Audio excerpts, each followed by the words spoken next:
पाकिस्तान के साथ बॉर्डर पर तनाव की घटनाओं के बाद प्रधानमंत्री मोदी ने कहा है कि देश राफेल की कमी महसूस कर रहा है।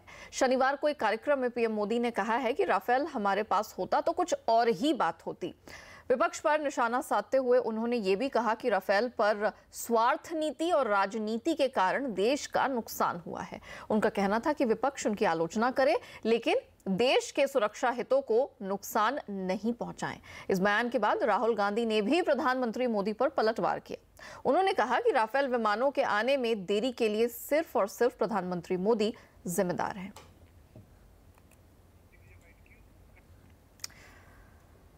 पाकिस्तान के आतंकी ठिकानों पर सेना की कार्रवाई को लेकर कांग्रेस ने एक बार फिर सरकार से सबूत मांगे हैं। कांग्रेस के नेता दिग्विजय सिंह ने कहा है कि जिस तरह से अमेरिका ने ओसामा को लेकर दुनिया के सामने साक्ष्य रखे थे, उसी तरह हमें भी करना चाहिए। सैटेलाइट के माध्यम से सारी पिक्चर सामने आ जाती है, तो जिस तरह का प्रमाण अमेरिका की सरकार ने ओसामा बिन लादेन के बारे में पूरे विश्व को दिया, उस तरह का प्रमाण हमको भी देना चाहिए।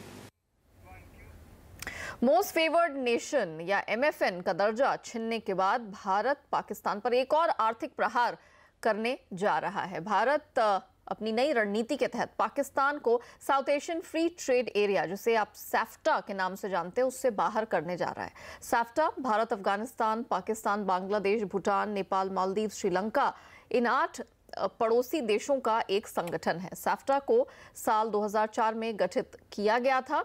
ये 2006 से प्रभावी हुआ था। सैफ्टा के तहत इस संगठन में शामिल देशों के बीच मुक्त व्यापार की परिकल्पना की गई है।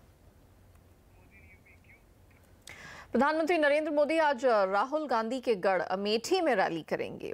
मोदी का ये पहला अमेठी दौरा है। साथ ही पिछले 29 सालों में पहली बार कोई प्रधानमंत्री अमेठी जा रहा है। अमेठी में वे 538 करोड़ रुपए की परियोजनाओं का शिलान्यास करेंगे। पीएम मोदी के साथ रक्षा मंत्री निर्मला सीतारमण, केंद्रीय मंत्री स्मृति ईरानी समेत कई दिग्गज चेहरे मौजूद रहेंगे।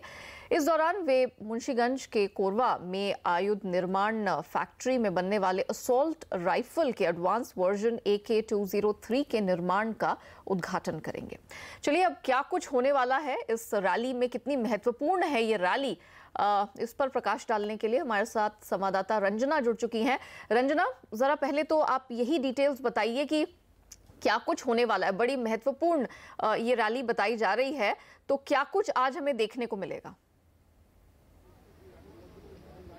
देखिए, डिफेंस कॉरिडोर की शुरुआत हुई है जब यूपी में बीजेपी की सरकार बनी और केंद्र में बीजेपी की सरकार थी, तो डिफेंस कॉरिडोर की जो नींव रखी गई, उसके तहत आज जो है जो नींव डाली जा रही है यहाँ पे AK-47 के वर्जन, एडवांस वर्जन की जो आज यहाँ पे शिलान्यास किया जाएगा। तो ये बहुत बड़ा एक मुद्दा होगा। प्रधानमंत्री इसको, जिस तरह से अभी हम लोग थोड़ी देर पहले बात कर रहे थे कि पॉलिटिक्स भी जिस तरह की अभी देश की चल रही है राफेल को लेकर के, और उसको भी यहाँ पे प्रधानमंत्री जरूर उठाएंगे क्योंकि ये राहुल गांधी का संसदीय क्षेत्र है।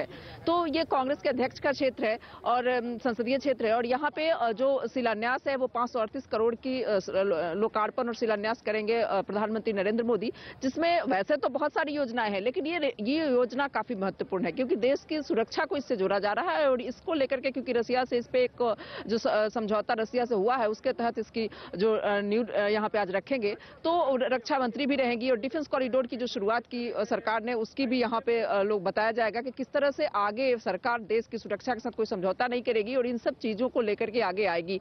फिर एक बार मोदी सरकार, ये जो मोदी सरकार का नारा है, उसको भी यहाँ पे बताया जाएगा कि सरकार जब आएगी तो किस किस तरह से योजनाओं को आगे ले जाया जाएगा और किस तरह से देश हित में काम किया जाएगा। तो बहुत ही इंपॉर्टेंट है ये आज की रैली, आज की जनसभा, क्योंकि राजनीतिक मायने भी इसके काफी है। राहुल गांधी का संसदीय क्षेत्र है और पिछली बार का अगर हम 2014 का चुनाव याद करें तो एक बूथ ऐसा था जहां से राहुल पिछड़ गए थे स्मृति ईरानी से। वैसे तो फाइनली यहाँ के सांसद बने राहुल गांधी, लेकिन एक दो बूथ पे वो पिछड़ते नजर आए स्मृति ईरानी से। तो बीजेपी का भी मनोबल काफी बढ़ा हुआ है अगर पार्टी की स्थिति लेवल से बात करें तो। इस तरह से देखा जाए तो अब तो सरकार में है बीजेपी, सत्ता में है, केंद्रीय मंत्री है स्मृति ईरानी, और उसके 2014 के बाद से लगातार वो अमेठी में अपनी पैठ बनाए हुए हैं, लगातार दौरे कर रही हैं। और इस बार जो प्रधानमंत्री का ये दौरा है काफी महत्वपूर्ण होगा क्योंकि इसके बहाने हम कहेंगे कि एक तरह से राजनीति भी होगी और दूसरी तरफ से विकास की भी नींव रखी जाएगी। बिल्कुल। बिल्कुल बिल्कुल, एक तीर से दो निशाने, आपने बिल्कुल सही कहा रंजना। मुझे जरा ये बताइए कि लोगों की प्रतिक्रिया क्या है, क्योंकि आफ्टर ऑल 3 दशकों के बाद पहली बार कोई प्रधानमंत्री पहुंचे और वो भी राहुल गांधी के गढ़ में। हम देख रहे हैं जो कई महीनों से यहाँ पर राहुल गांधी और प्रधानमंत्री मोदी के बीच में जो बातों के हमने तीर देखे हैं, छूटे हैं दोनों तरफ से, और अभी भी जारी है। खासतौर से राफेल का जो मुद्दा है वो काफी हॉट रहा है। क्या प्रतिक्रिया अब यहाँ के लोगों की मिली है अब तक?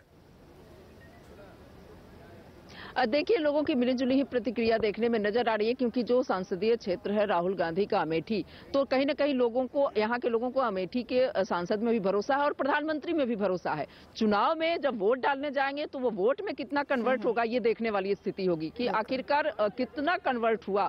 क्योंकि अगर हम बात करते हैं जब यहाँ लोगों से, तो प्रधानमंत्री में भी वो भरोसा जताते हैं, देश की सुरक्षा की बात करते हैं, और राहुल गांधी को अपने सांसद के रूप में भी वो तारीफ करते नजर आते हैं। तो कहीं ना कहीं जो हमने कहा कि दोनों अपना प्रभाव किस तरह से, एक तरह से देखा जाए तो गुत्थम गुत्थी कह सकते हैं इसको, वोटों की यानी कि कांटे की टक्कर होगी। स्मृति ईरानी बिल्कुल ये माना जा सकता है कि जिस तरह से एक्टिव है स्मृति ईरानी, एक्टिव है, और उसके बाद प्रधानमंत्री का आज दौरा रखा गया है। क्योंकि इससे पहले जब आए थे, पिछले मई में जब दौरा हुआ था 2014 में नरेंद्र मोदी जी का, तब वो प्रधानमंत्री नहीं थे।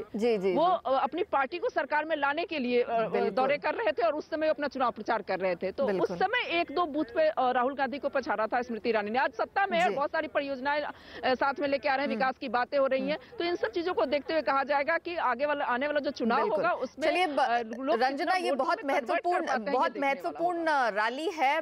देखा जाए तो राजनीति के चश्मे से भी, और विकास की परियोजनाओं का जिनका आपने जिक्र किया, हम इस रैली पर नजर बनाए रखेंगे और रंजना आपसे आगे भी इस पर बात होती रहेगी। और इससे पहले प्रधानमंत्री बिहार के पटना में आज रैली करने वाले हैं। लोकसभा चुनाव से ठीक पहले आज पटना के गांधी मैदान में एनडीए संकल्प रैली के जरिए अपनी ताकत दिखा रहा है, जहां प्रधानमंत्री के अलावा बिहार के मुख्यमंत्री नीतीश कुमार और लोक जनशक्ति पार्टी के मुखिया रामविलास पासवान भी मौजूद रहेंगे। रैली का राजनीतिक महत्व इसलिए बढ़ गया है कि ये लोकसभा चुनाव से ठीक पहले हो रही है और एक तरह से यहां के चुनाव का शंखनाद किया जाएगा। हालांकि इसके पहले 17 फरवरी को प्रधानमंत्री ने बेगूसराय में राज्य के लिए 33,000 करोड़ रुपए की विकास योजनाओं की घोषणा की थी।